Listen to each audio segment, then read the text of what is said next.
রান্নাঘরে ঢুকে দেখি এইটুকুনি বেসন আছে। বলো তো এই দিয়ে কি করি? তাহলে চলো বেসনের লাড্ডুই বানিয়ে ফেলি।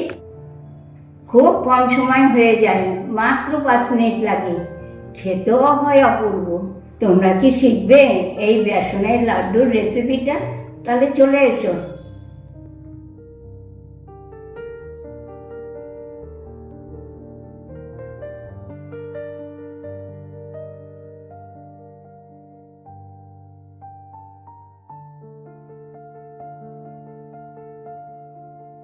বন্ধুরা, তোমরা সবাই ভালো আছো তো?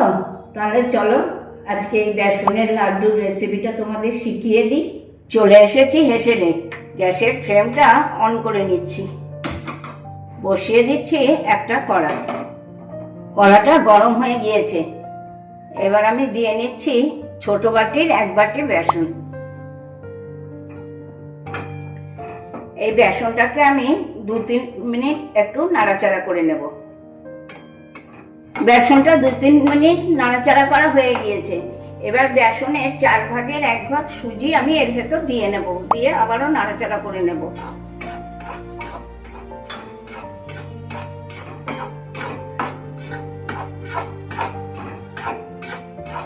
একটা কথা কিন্তু তোমরা মাথায় রাখবে, এটা সব সময় নাড়াচাড়া করতে হবে আর একদম লো ফ্লেমে করতে হবে।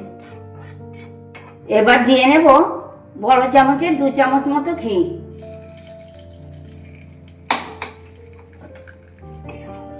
এই ঘিটা দিয়ে আমি খুব ভালো করে নাড়াচাড়া করে এটাকে ভেজে নেব।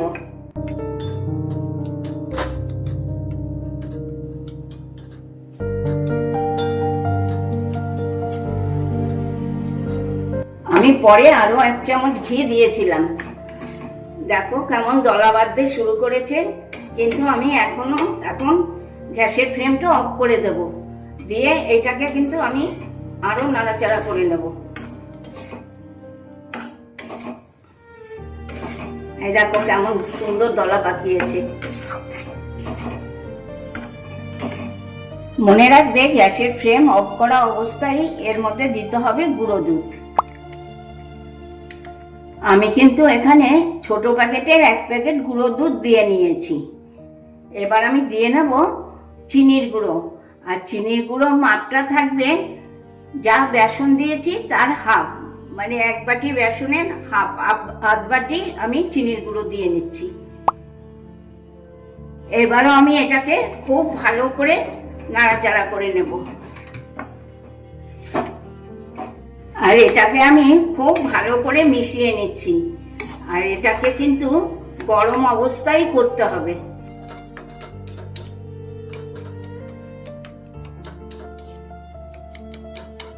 এই দেখো এটা খুব ভালো করে মেশানো হয়ে গিয়েছে। এবার আমি এটাকে একটা পাত্রে ঢেলে নেব আর গরম অবস্থায় আমি লাড্ডুর আকার দিয়ে নেব।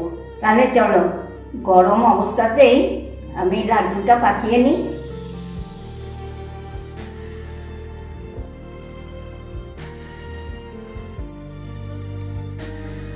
এই দেখো লাড্ডুগুলো কি সুন্দর পাকানো হয়ে গিয়েছে। এবার এর উপরে আমি একটু কাজু দিয়ে নেব। তোমরা চাইলে পেস্তা, কিশমিশ যা খুশি দিতে পারো।